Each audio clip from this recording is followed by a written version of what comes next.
G'day, listeners. This episode is proudly brought to you by our major sponsor, supshq.com.au. Use code BENS15 at checkout to receive 15% off on your next purchase. What is going on, listeners? Welcome back to another episode of the Matter Mentality podcast. Now, as you can see, the face is starting to get a little bit leaner. So hopefully you are on the YouTube channel. Otherwise, you have no idea what I'm talking about. But we are at the point in prep now where things are starting to get a little bit leaner. We're starting to touch up a little bit. The face is starting to get a bit drier, starting to get more tired, starting to get a bit exhausted. But it's all fun and games. We love it. We're pushing ourselves and we're trying to find the extremities that we lie in. So in the last episode, we really got to explore some of the tips and tricks that I employ to getting and sustaining a deficit and how we can make it a little bit easier on ourselves. One of the things that really comes up a lot with my clients and clients in general, people in general go through aggressive cuts, especially people that have never been in one before, is the misunderstanding what's going to happen to the body and the misunderstanding of what's going to happen psychologically. I believe this is genuinely a misunderstood concept, and it's not proactively attacked by a lot of coaches to have their clients prepared mentally for what's to come. It's essentially sending in soldiers blind into a fight and being confused as to why they start losing the battle. And to me, that's unfair. It's ethically questionable and kind of where a lot of the problems lie. It's what results in bodybuilding or calorie controlling or aggressive cutting being held accountable or responsible for people's eating problems, mental problems, mental anguish, the traumas and the triggers that come from being lean or trying to get lean. And I believe it comes down a lot more to the fact that it hasn't been preempted exactly what's about to happen. So my contribution to this realm of knowledge, I think, is to kind of drop a little bit more about what's actually going to go on in your mind, what's going to go on in your phases of cutting that's really going to start to affect you and kind of limit your progression, limit your phases, limit your ability to get further lean in conjunction with the fact that you're cutting calories and you're trying to shred. Now, I'm not the be all end all. My word is not gospel. It is not the absolute fact. It is fact of what I know, what I've studied, what I've researched, what I've done, what I've experienced and seen, and kind of the common occurrences that are taking place. So keep in mind that you are more than welcome to discuss with me, engage in discourse, challenge, question, theorize, all around stimulate conversations. Really all we're trying to do here is create thought, have people more aware and understand of what's going on. So let's really look at the basics here. Let's dive back to the basics. And that is, when we look at the human body, when we look at the human being, when we understand things like terror management theory, evolution, and we start to understand evolutionary psychology, evolutionary biology, the human meat carcass, our body, skin and bones, skeleton, the muscle mass, all the blood, organs, is literally just a transportation vessel for the brain. Everything we do is enacted in a way that is to enable the brain to survive and make sure that we are surviving. So though we are living in the 21st century, this is a primitive and primal process that has existed across the 100,000 years of us existing as a species, if not more, and has been something that's enabled us to survive and handle the prolonged periods of threat management, terror management, stress management. And it's only in the recent sort of centuries and millennia that we're living in such abundance and availability of industriousness, food intake, palatable foods, things on demand, comfortabilities, and the overabundance of foods, resources, nutrients. And because of this, we need to be conscious of the fact that the traits and the biological urges, the systems, the responses, the hormones, the chemicals are still enacted based on survival systems we've had for tens of thousands of years in a time where those abundances didn't exist. So a long-winded way of saying basically a lot of what the body cares about is simply surviving. It doesn't care about anything else. Though we are consciously making sentient choices as a human being to get lean, free will versus determinism, we are based still or grounded in the evolutionary responses that have kept us surviving as a species for tens of thousands of years.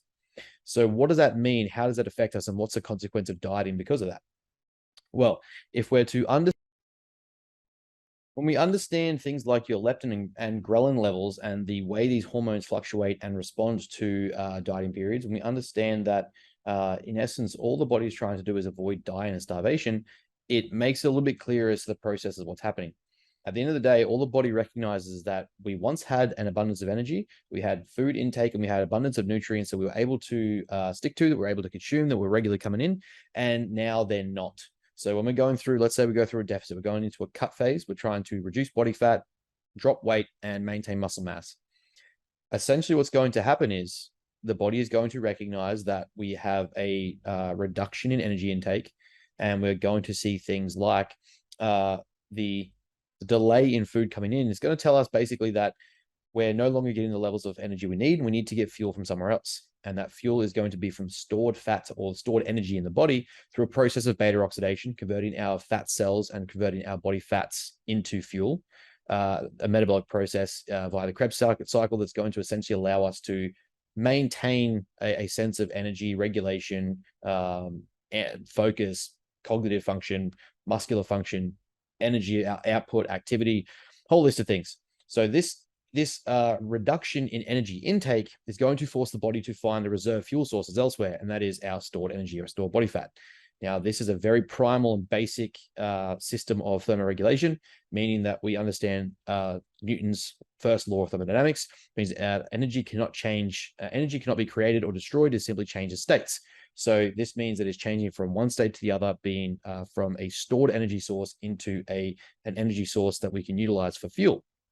Now, what's going to happen here is essentially this is going to be an exposed stress to the body, a stress on the system, a stress on us cognitively, psychologically, emotionally, physically, that we don't want. The body doesn't want to be stressed. The body wants to be in a state of homeostasis, meaning it wants to find balance. It always wants to be a balance point because that's where we function and we're normal. If we have a regular point, a point we usually operate at, if we have a usual point that we're used to, where we're going to eventually get to a point where the body fights back subconsciously on the actions and choices that we're making. So this is why it's important to have someone guiding you through a cut phase that you're really trying to push towards. If we understand, say, now that we're going through a cut, we're reducing total calorie intake. A big misconception here is that the body adjusts and we have a, what would you call it? Metabolic adaptation. The understanding that a lot of people have about metabolic adaptation is that the body adjusts to the calorie intake that we have and eventually slows down your metabolism. This isn't the case to a degree. It's like when you're kind of right, but you're also well wrong. So if we understand kind of the way the body works as a system in interacting, interconnecting systems, there's a lot that goes on in order to store and sustain the energy we have. If you think about starvation and the fact that all the body knows that during a diet is that we're starving, it is going to say, hey, how can I preserve as much energy as possible? I've recognized for the last 6 weeks, 8 weeks, 10 weeks, 4 weeks, that less food is coming in than I'm used to, and I'm starting to churn body fat into fuel to try and sustain our activity across the day and our general metabolic functions. That's going to prime the brain and the body to say, hey, I don't want to do this anymore. I don't want to be as active. I don't want to be as social. I don't want to be as fidgety, as non-exercise active. I don't want to do all these things so I can preserve energy and preserve the remaining fuel stores that I have. So this is going to lead to a downregulation in your metabolic capacity. So we're doing less as a subconscious response to the under available or the deficit availability of food. So meaning that the body is getting less to take in, we're now going to adjust subconsciously by doing less work to mean that we need less to survive. Because of this, then the body will reduce its overall deficit to kind of counteract the fact that you're forcing this adaptation, you're forcing this process to occur. So the body is going to fight us at a certain point in that downregulation or metabolic adaptation as a consequence of reducing calories. Now, there's a few ways we stimulate this, and there's a whole other episode there, but with things like diet breaks, refeeds, free meals to try and rejig overall energy to enhance a bit of extra output, reduce mental fatigue, diet fatigue and stuff, more things we can go into shortly. But essentially, we need to understand that the body is going to fight back at a certain point. Now, this is just the physiological responses. The body is going to challenge what we're doing because subconsciously, though we're actively making the choice, we are governed by the anatomy of the brain and the individual processes of the neuroanatomy and neurological systems. They have reign of control when we think they don't. So this is where the argument of free will versus determinism comes in. When we start to understand the brain again. So we move now in towards, say, understanding brain capacity. Me now, I'm a little bit slower. You can probably tell that my conversation skills are not quite as proficient and fluent as they usually are. The brain runs on fuel. It needs glucose, it needs oxygen, and it needs energy to function. The brain itself is one of the largest one of the largest utilizations of fuel that we have in the body, and it needs fuel to operate. So when we deplete and we are reducing intake of energy, it slows down cognitive function. Now, this is going to lead to things like a reduction in the capacity of your prefrontal cortex, which is a thing that is orientated with, which is associated with goal orientation, inhibition, and social and oh god, I'm mind blank here. See, this is what I'm happy. This is happening literally to me. It's our filter. It's our filter, social inhibition, goal orientation, general cognitive behaviors all result around the frontal lobe, which exists where the prefrontal cortex is. And this plays a large role in the way we act, think, say, speak, and do things. So if that's the case, then that means that we're going to be thinking less efficiently. We're going to be thinking less effectively. We're going to be less productive. We're going to be less focused. We're going to be less task orientated.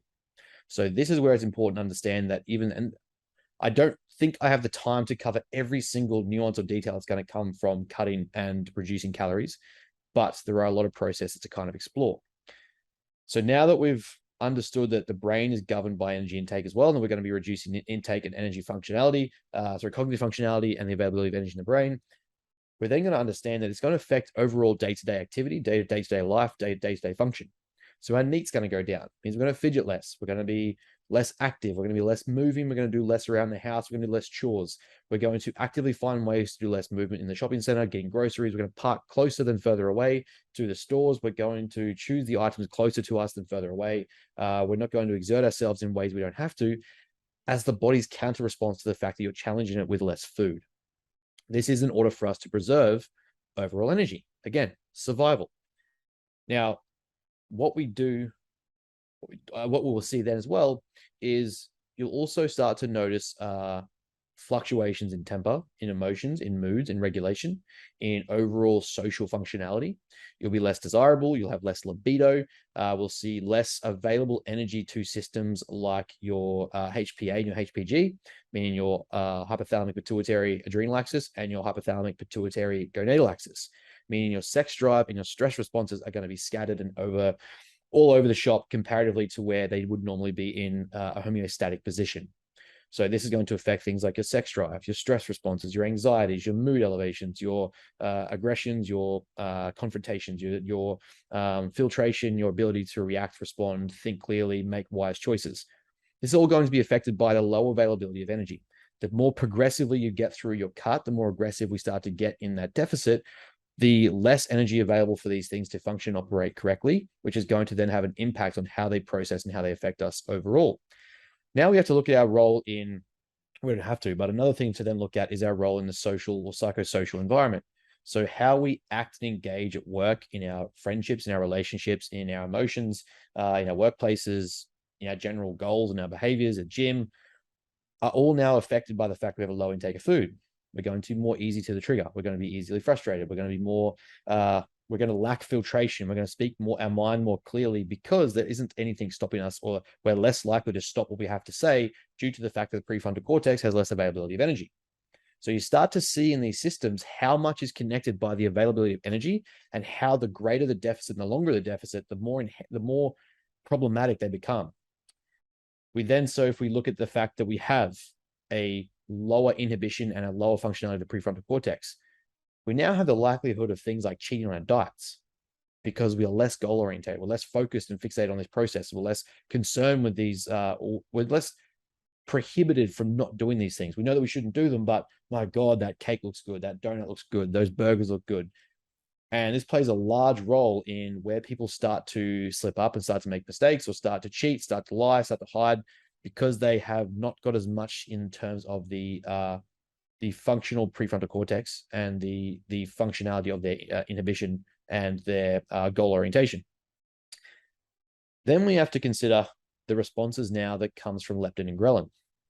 So if we look at the fact that leptin is our satiety hormone, right? So if we understand leptin as the hormone secreted from our fat cells or adipose cells that essentially signal the body and auto-regulate our overall functionality of hunger and weight management by saying, hey, I am no longer or I am no longer hungry. I'm actually feeling pretty full. I've achieved a level of satisfaction. I have I'm a content level of hunger. I have a content level of food that's come in. I no longer need more food, and therefore I'm sweet. That is your leptin, basically. Then we have the other hormone that makes up the two hunger hormones, which is your ghrelin. Now, ghrelin is the hormone released in the stomach that basically tells the body when it's had enough food. And then when it hasn't had enough food, it's basically saying, hey, it's time to eat, and starts to secrete what starts to trigger those hunger feelings of nausea, gassiness. You start to get infuriation, frustration, tiredness, all that sort of jazz. Ghrelin plays a role in that feeling, that trigger, that stimulation. Again, subconscious behaviors or subconscious responses from the systems to say, hey, this is what it's time to do. This is what we're doing now. I need you to eat. And so that then becomes a consequence, the greater the degree of deficit and period in that deficit you become. So if you think about that, then you've now got people that are less psychologically stable, less emotionally regulated, more quick to the trigger, more emotionally anxious, more wired to be confrontational or emotionally steamrolled. And then we've got things like a dysregulation or an unbalance in the fact that we're so hungry, we're exposing ourselves to the greater degree of hunger, that the relationship with the hunger hormones we have is not in check. So the food that would normally fill us up and make us feel full, like a high day or or your overall increase in say vegetables, fiber, and stuff like that, it's not going to be enough to tell leptin that you're satisfied, because you're not. And ghrelin is not going to be triggered enough when the stomach is full, because you haven't eaten for so long. It's not full. It recognizes that there isn't an abundance of food coming in, and it still wants more. Now, these things can happen across months of a cut. You need to be prepared mentally, educationally, psychologically, that these are going to be consequences and responses that come from you cutting, that come from you limiting food intake, because we generally need food to survive. And you are basically telling the body, when you are going through a deficit, that, hey, I would rather choose being lean over surviving. And the body's going to say, fuck you. Like hell we are. Now we start to play with things like all those habits you thought you broke, and all those systems you thought you didn't need to set up, and the foods in your house that you started saving for the end of shows, the end of your cut, that are like chocolates and cakes and biscuits and donuts. Guess what the brain is going to start doing? Hey, remember when you go to this place and you start to, that you see that food? Remember when you used to be in off season, you go to this location, have that really nice cheesecake or that nice pizza or donut? This is where we start to come into play with things like the olfactory nerve that exists in the nose, that is associated then with the hippocampus, that reminds us or is responsible for instigating smell-based memory. So we can use things like our senses to then trigger memory recall to say, hey, you're fucking starving. Remember that place that you smelled down the road that had that really nice pizza? Guess what? We're going to go there again. And we're going to drive past there. And I'm going to challenge you every single time not to have food there. Though I know I'm going to tell you that it is that it is good and it's going to be great, I'm going to remind you of how good pizza tastes. I'm going to remind you of how good donuts taste, cake tastes, all because you are depriving the brain of energy. The greater this becomes, the more enhanced these systems get, and the stronger these responses start to generate from the body to force you to eat. Again, it's all about survival and the survival mechanisms, and this is part of it. If you think about it, you're essentially forcing the body to fight you and make you want to eat. And that's a pretty powerful thing that we have to then contend with, which is why when people say things like, oh, your willpower is not good enough, but also that coach hasn't taken the time to explain how these processes work and these systems work to the client or to someone who's never really dieted before. And when I say diet, I mean genuinely gotten lean. There is dieting to, 15 to 12% body fat. And people say, oh, fat burners aren't necessary because they don't really do much. They don't really help. There's that level of dieting. Then there's getting to 5, 6, 3, 4% body fat as a stage present client who's trying to prep and get on a bodybuilding stage and really go through that degree of cut. There's a photo shoot cut where you're trying to get nice and lean and look oiled up and shredded for a photo shoot for their fitness magazine or your Instagram. Those levels of hunger, there's intensities to this that have to be considered, where the degrees of dieting will affect the degrees of response from the body and how hard it will challenge you on these obstacles. Now, these are things we want. We want the body to be able to do these. When these things are happening, it means your body's working well. It's not broken. Your body's metabolic capacity isn't broken. Your body's metabolic hormones aren't broken. I fucking hate these sentiments or ideas that the body's broken for doing the exact processes that have kept us alive for tens of thousands of years. It's helping you survive.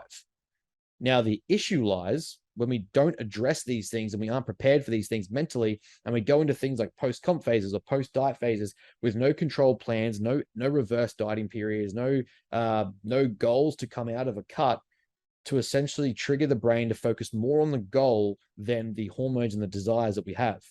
Because the next thing is the scary part. When we look at the study conducted, if I remember correctly, the study that I'm recalling, the Minnesota starvation experiment, they attempted to recreate the POW calorie restrictions and limitations of people inside World War II. Now, this is bewildering because ethics were questionable back then, and ethical regulation was a lot more lenient in studies, especially physiological and psychological studies, in that period of the early 20th century.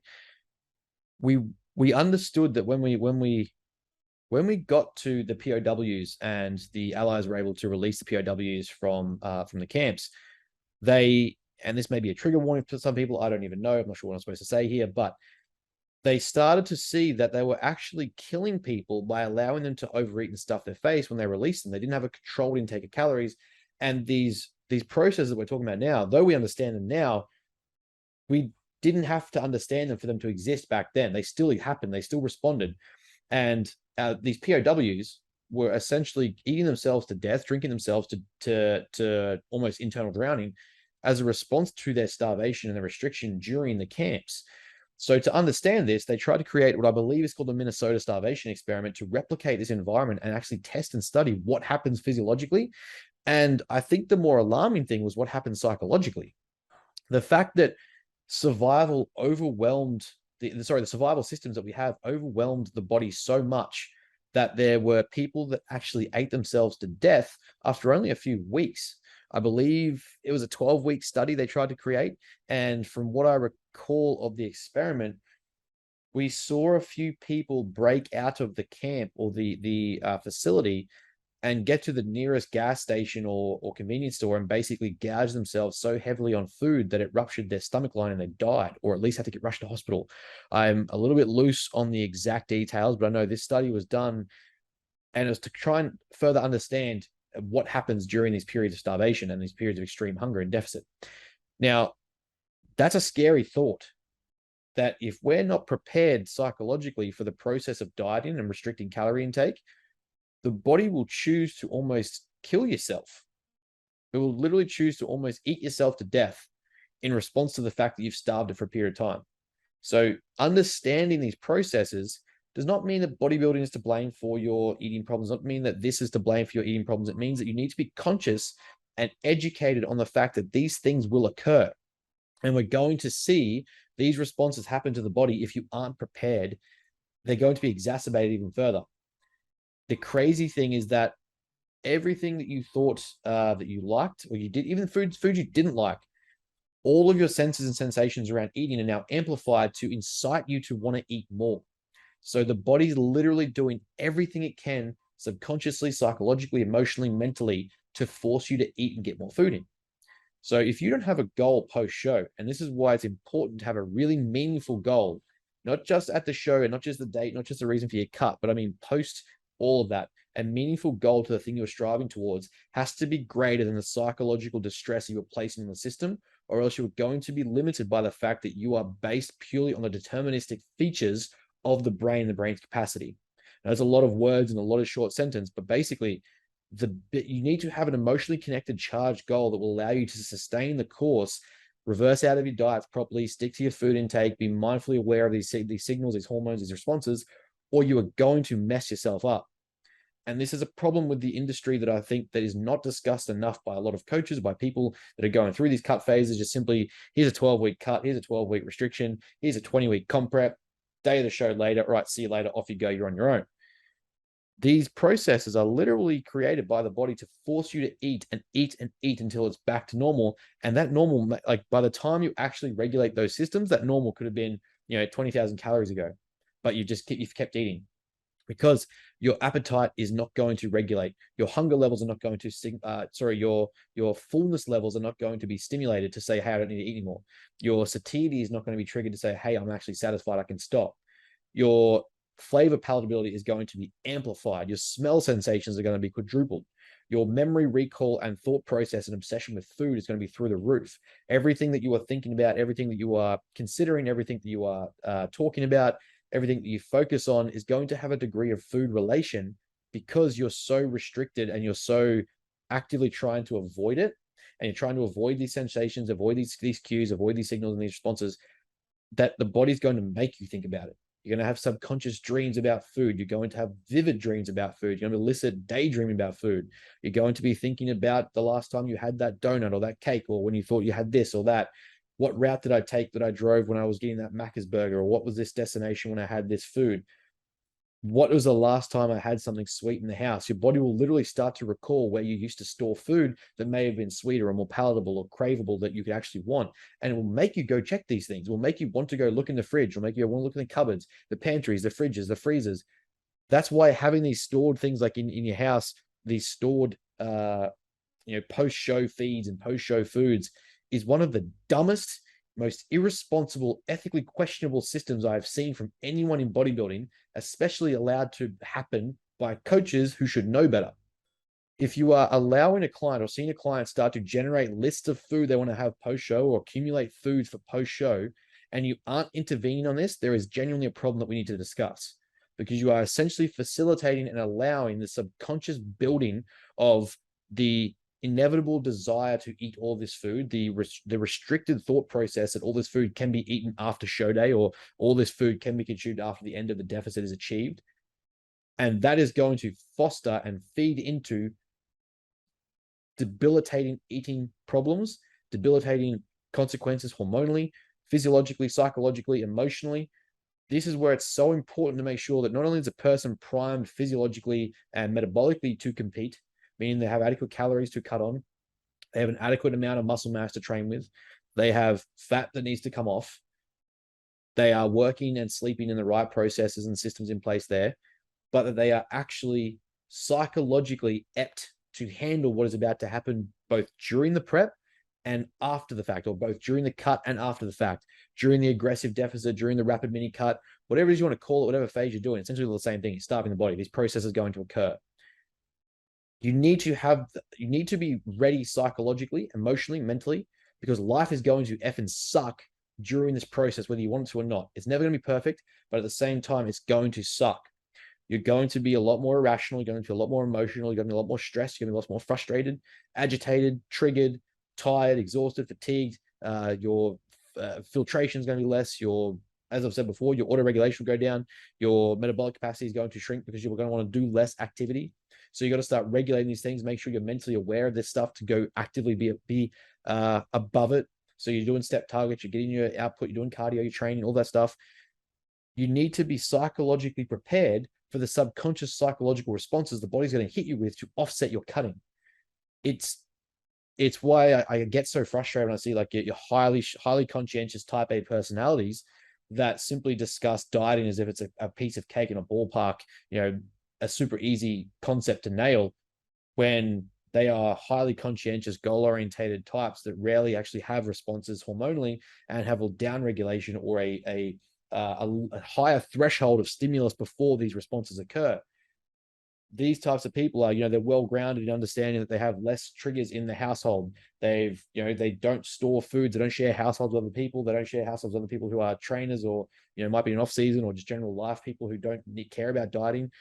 They have an environment set up to optimize their dieting phase and their cut phases. They don't have any triggers or causalities that will stimulate most of these responses. And so it's super easy for them to say, well, you just cut and suck it up. There's a lot more that happens than just simply suck it up. And it's important to understand this process. And there are so many more beyond this too. This is not the be all end all, but simply an important piece of information that I think a lot of people need to comprehend. And if you've never thought about cutting before, if you've never thought about prepping before, or you are thinking about it and you've been told, it's just about a 12-week or 16-week cut and we'll be fine, we'll get through it. If you've never done it to the degree or intensity of the duration of a prep or the duration of the actual stage condition, if you've never been that lean, you need to be conscious of these things, you need to be educated on these things and understand that this is what's going to happen. And if you're not, you're in for a world of shock when it occurs.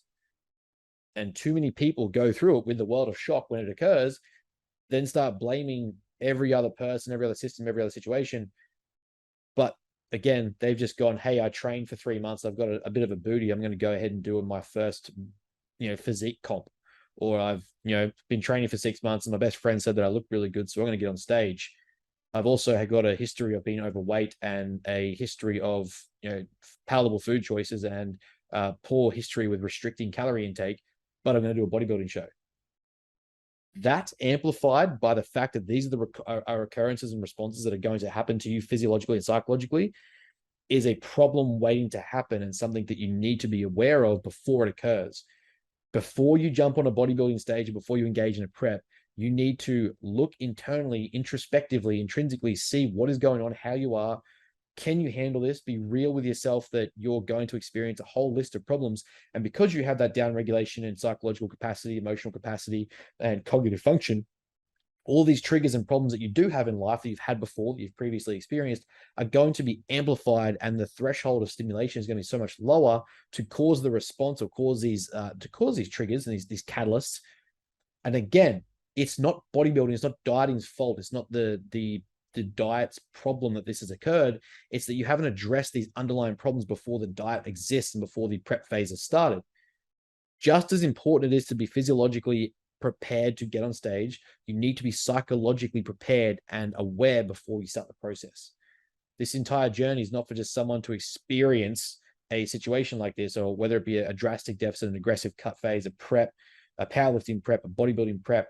That level of fatigue, endurance, intensity, dieting fatigue is going to wreak havoc on you mentally, just as it will physiologically.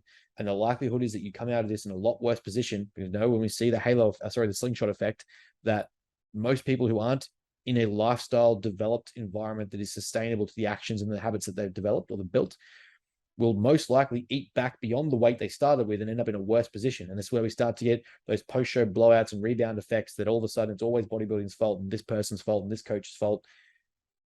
Yes, to a degree, coach needs to educate you. People need to educate you, and that's why I'm putting this information out there. But you need to take ownership and responsibility of the fact that you have some underlying concerns, you have some underlying problems. You need to understand them and explore them further than you have before, and see if you are actually capable of handling what's about to happen. Because it's not for the faint of heart, and to go through aggressive cuts, to go through aggressive dieting phases and preps is not for just any old person to simply start. It's not an experience, as we've somehow let it become known as, where you just sort of throw yourself in the deep end and see what happens. I don't just go ahead and do crack or heroin because I want to experience a high.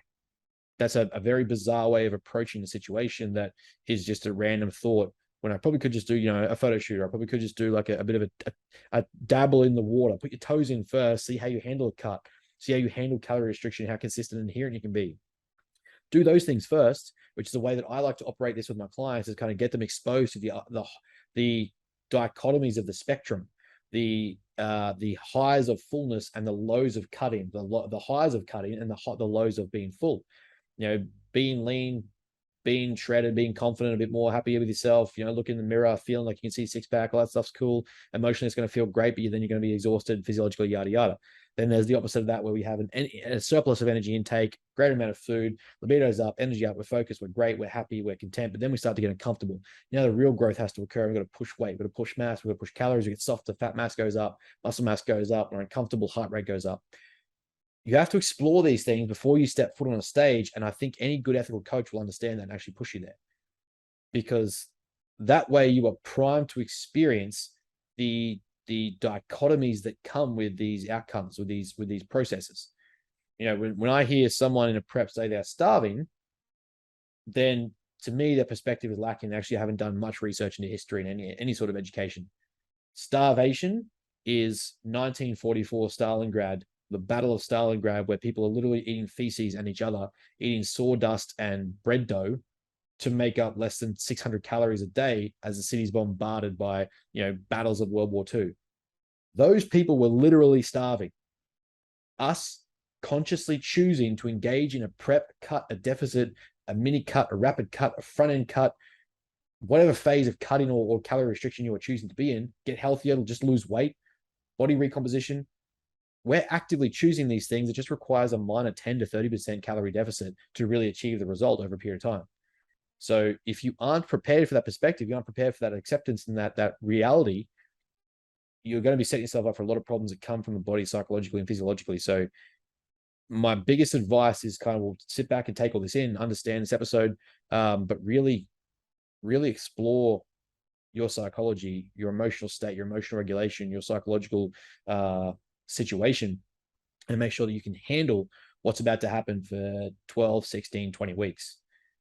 Otherwise, you're setting yourself up for a lot of problems. And at least I can hopefully say that putting this out will make a bit of a difference, and people can have somewhere to go to kind of explore a bit more. And obviously, if you have any other questions, please reach out, book in a consult, run some questions by me, download some of our content. I'm about to put out an ebook on tips to sustain a cut, all that sort of jazz. So please reach out, and we can chat a bit further about it. If you have any questions or challenge me on anything, please do. Look, I'm all for questions. Let's hear it.